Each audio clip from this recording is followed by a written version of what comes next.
The Brave Bible Brothers. The 15th chapter of the book of 2 Samuel. After this, Absalom prepared a chariot and horses for himself, and 50 men to run before him. Absalom rose up early and stood beside the way of the gate.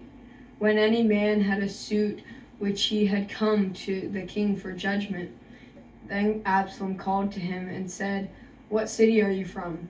He said, "Your servant is from one of the tribes of Israel."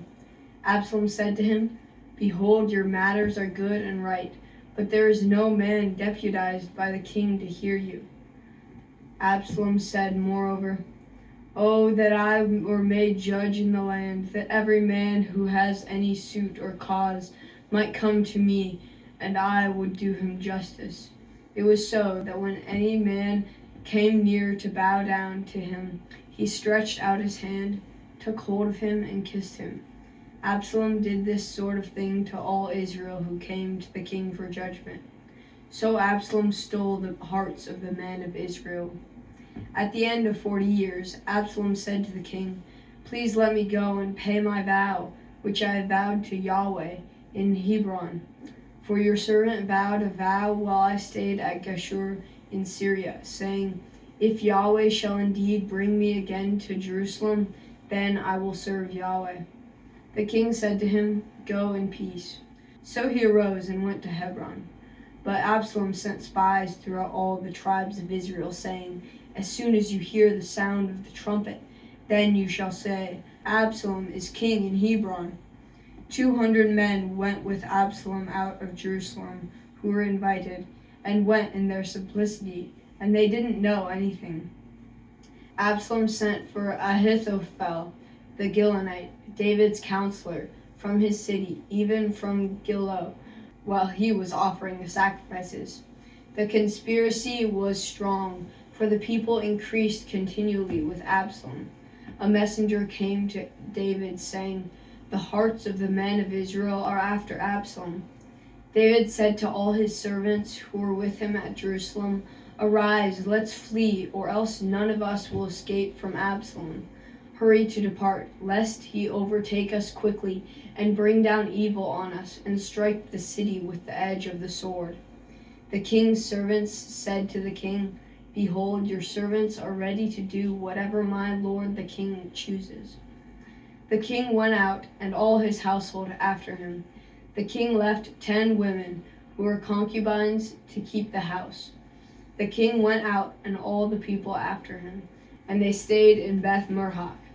All his servants passed on beside him, and all the Cherethites, and all the Pelethites, and all the Gittites, 600 men who came after him from Gath, passed on before the king. Then the king said to Ittai the Gittite, "Why do you also go with us? Return and stay with the king, for you are a foreigner and also an exile. Return to your own place.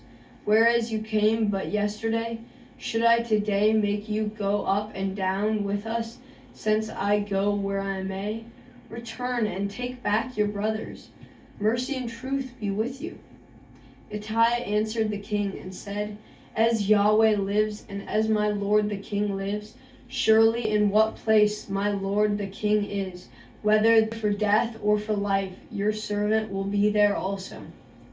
David said to Ittai, "Go and pass over." Ittai the Gittite passed over, and all his men, and all the little ones who were with him.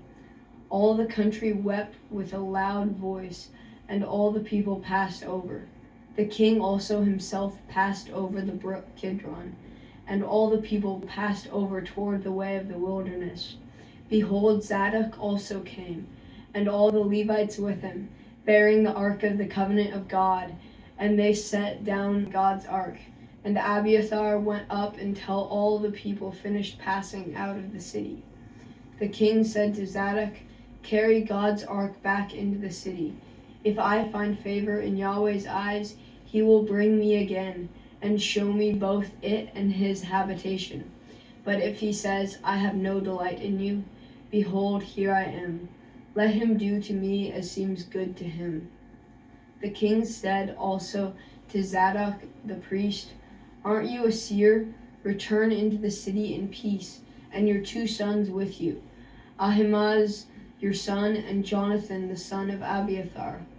Behold, I will stay at the fords of the wilderness until word comes from you to inform me. Zadok, therefore, and Abiathar carried God's ark to Jerusalem again, and they stayed there. David went up by the ascent of the Mount of Olives, and wept as he went up, and he had his head covered, and went barefoot. All the people who were with him each covered his head, and they went up, weeping as they went up. Someone told David, saying, Ahithophel is among the conspirators with Absalom. David said, Yahweh, please turn the counsel of Ahithophel into foolishness. When David had come to the top where God was worshipped, behold, Hushai the Archite came to meet him with his tunic torn and earth on his head. David said to him, If you pass on with me, then you will be a burden to me. But if you return to the city and tell Absalom, I will be your servant, O king, I will be your servant, O king. As I have been your father's servant in time past, so I will now be your servant. Then will you defeat for me the counsel of Ahithophel. Don't you have Zadok and Abiathar the priests there with you? Therefore, whatever you hear out of the king's house, tell it to Zadok and Abiathar the priests. Behold, they have there with them their 2 sons, Ahimaaz, Zadok's son, and Jonathan, Abiathar's son. Send to me everything that you shall hear by them. So Hushai, David's friend, came into the city, and Absalom came into Jerusalem. Thank you for joining us on the Brave Bible Brothers.